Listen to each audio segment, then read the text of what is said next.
From 1962 to 1969, Mr. Moore was Simon Templar, the title character of The Saint, a wildly popular British series about an adventurous, smooth-talking thief. It did so well in syndication in America that NBC adopted it for its primetime schedule from 1967 to 1969.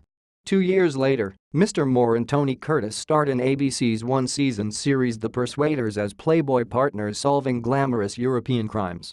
After surrendering the Bond role to Timothy Dalton, Mr. Moore appeared in a half-dozen largely unexceptional movies, made a few television appearances, and did voice work in animated films.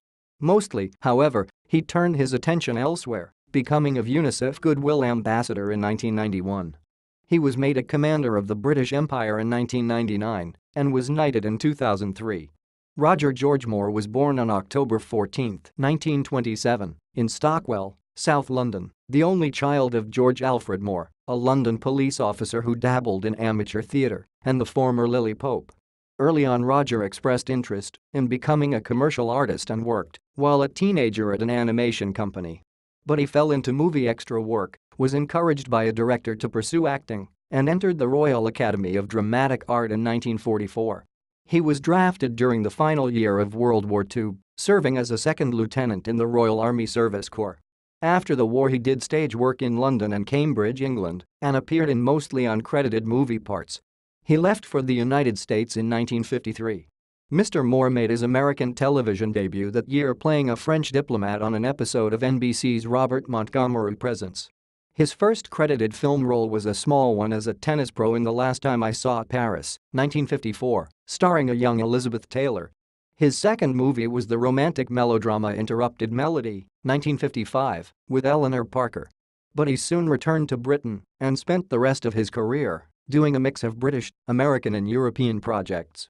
During his tenure as James Bond, Mr. Moore played almost a score of unrelated acting roles, most notably The Cannonball Run, 1981, the car race comedy with Burt Reynolds, and the television movie Sherlock Holmes in New York, 1976, in which he starred as Holmes and John Huston played Professor Moriarty. Mr. Moore's only visits to Broadway were brief and, in different ways, unpleasant. In 1953, he had a small role in the British drama A Pin to See the Peep Show, which opened and closed on the same night. Exactly 50 years later, he appeared as the mystery guest star in Hamish McColl and Sean Foley's comedy The Play, What I Wrote, and collapsed on stage. He received a pacemaker at a New York hospital the next day. He was already a 10-year survivor of prostate cancer. In between, Andrew Lloyd Webber cast him in his 1989 musical, Aspects of Love, in London, but Mr. Moore dropped out a month before the opening. He said at the time that he was unhappy with his singing voice, but he later said that he had left at Mr. Lloyd Webber's request. His last film appearance was a supporting role in The Carer, 2016, about an aging and ailing British actor, Brian Cox. Mr. Moore married 4 times and was divorced 3.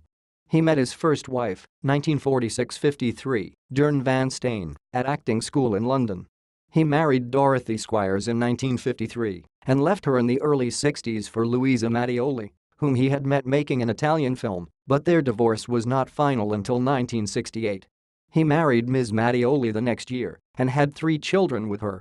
They divorced in 1996, and in 2002 he married the Swedish-born Christina Tholstrup, who survives him. He is also survived by his sons, Jeffrey and Christian, a daughter, Deborah, and grandchildren. Mr. Moore had definite opinions about playing heroic adventurers long before he became Bond.